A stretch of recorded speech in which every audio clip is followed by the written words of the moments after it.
guys, welcome back to my channel. Today's video is going to be the Fat Girls Heel Hacks video, and this is going to be my tips and tricks that I use when I put on heels for pictures, for going out, for anything. And really the title, it says Fat Girl Heel Hacks, but really anybody can use these hacks if you're just starting to wear heels or don't know what heel is good for you or what you want to do.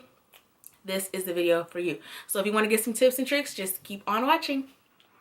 Alright, so I have put my list of hacks, notes, tips, tricks that I use on my phone. So if you see me looking down, that's because I'm reading off of this list because I don't want to miss anything. And it's only a few tricks that I use because there are some other videos on YouTube, of course, with this, but I wanted to do what I felt works best for me and what I find to be the most helpful. So, tip number 1, shoe choices. You have to know what type of shoe that you want or you feel like you can walk the best in, and I'll give you tips and tricks on that as well.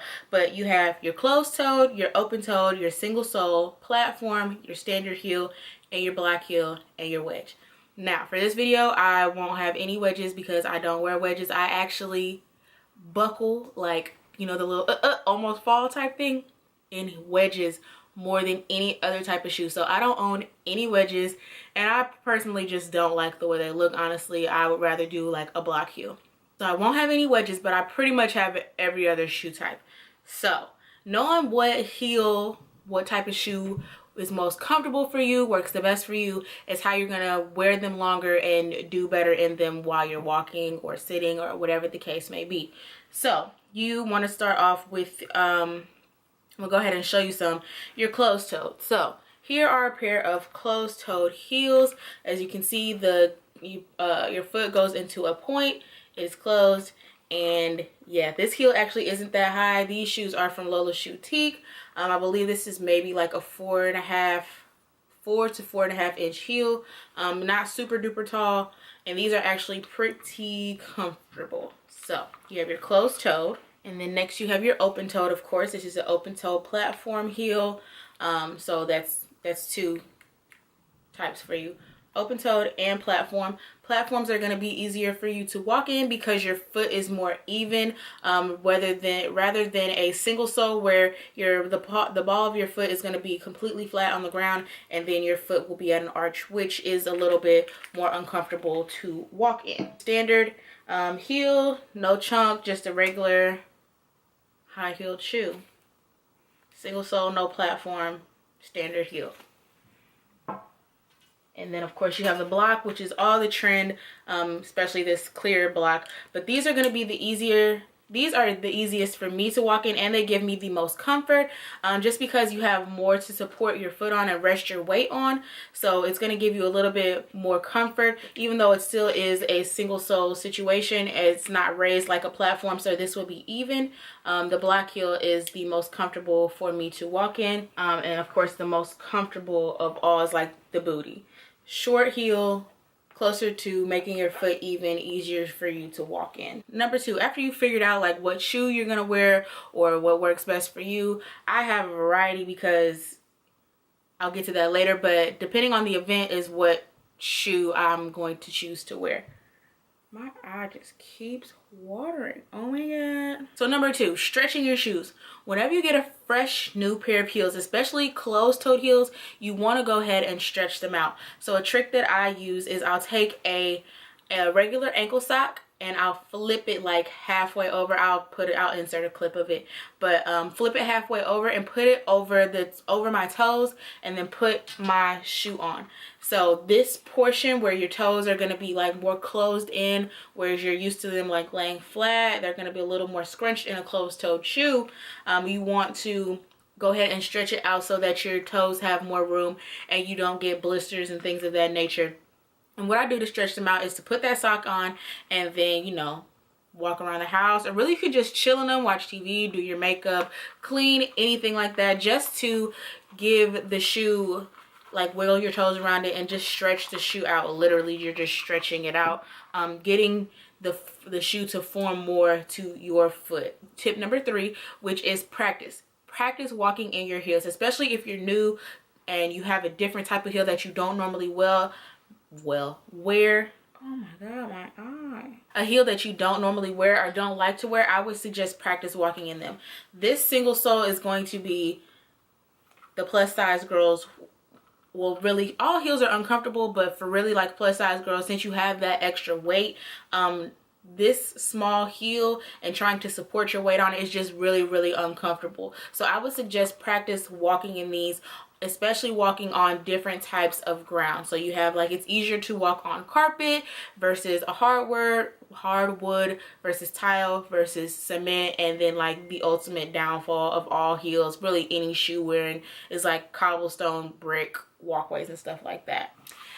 And while you're practicing walking on different floor types, you want to also make sure that you practice on stairs, because nobody wants to bust their ass on some stairs. It's just tragic. Really falling anywhere, but like falling down some stairs is just such a traumatic and dramatic event. Like, you just don't want to do it. Make sure you're using the handrail. And when you're stepping, taking each step, only put the ball of your foot on each step. You don't need to put the entire heel on the step. Just put all your weight into the balls of your feet and just tiptoe on up them stairs. Tip number 4 for wearing heels is inserts. The Dr. Scholl's and the different shoe store brand inserts, the gel inserts and everything else, they provide the balls of your feet with a cushion, and it actually can help prevent you from slipping and sliding in your shoes to help you wear your shoes longer. Inserts are going to be some people's best friend, so I would suggest trying them if this is going to be your first couple times wearing heels, or trying them out, or you just have like a pair of heels that just like kills you no matter what you do. The inserts are going to help that and provide a cushion for the balls of your feet. Tip number 5. Nobody likes ashy feet. You always want to have pretty feet when you're wearing heels.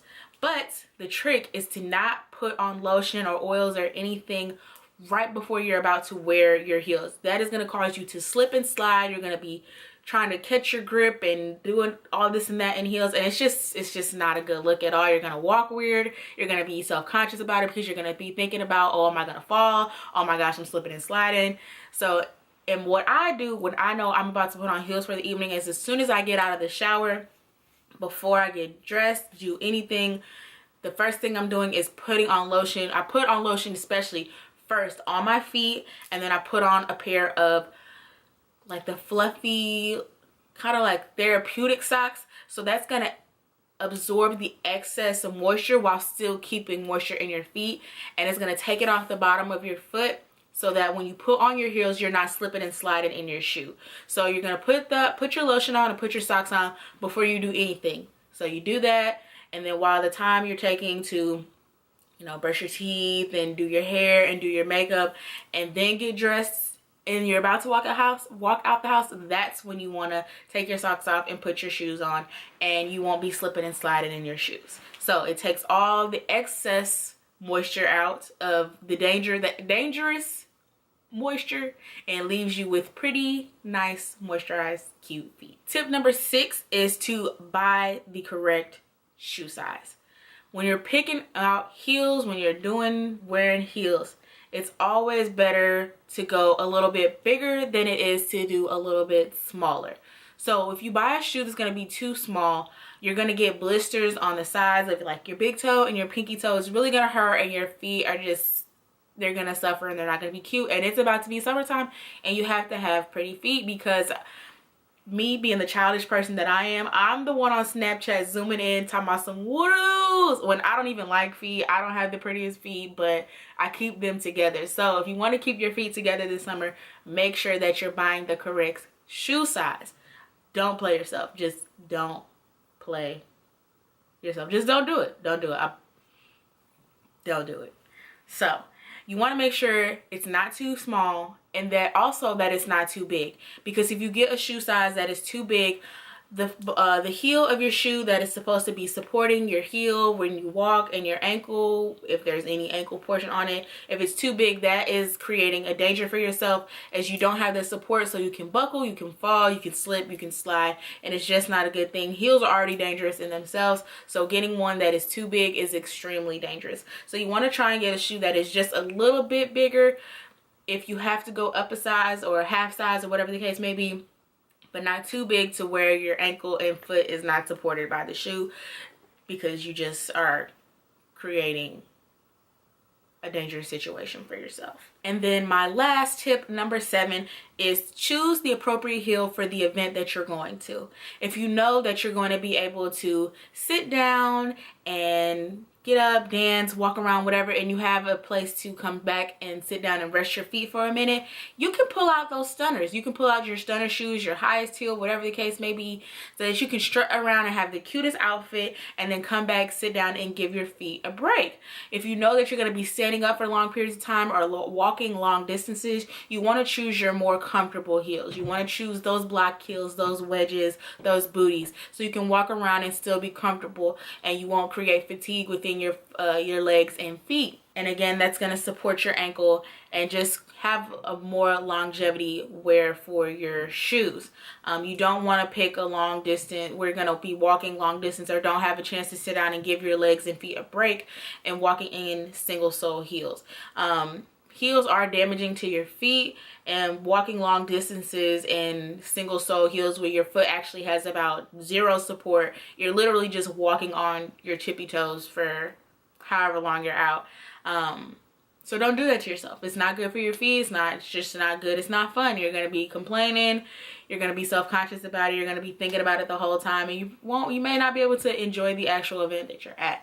So pick the correct shoe for the event that you are going to. So those are my heel hacks. If you have any of your own that I have not mentioned, or you think that someone else should try and you want to share, go ahead and drop it in the comments below. We would love to read about them and try them out for ourselves. I want to thank you guys so much for watching my video and coming back to my channel, and I will see y'all in the next one. Stay true.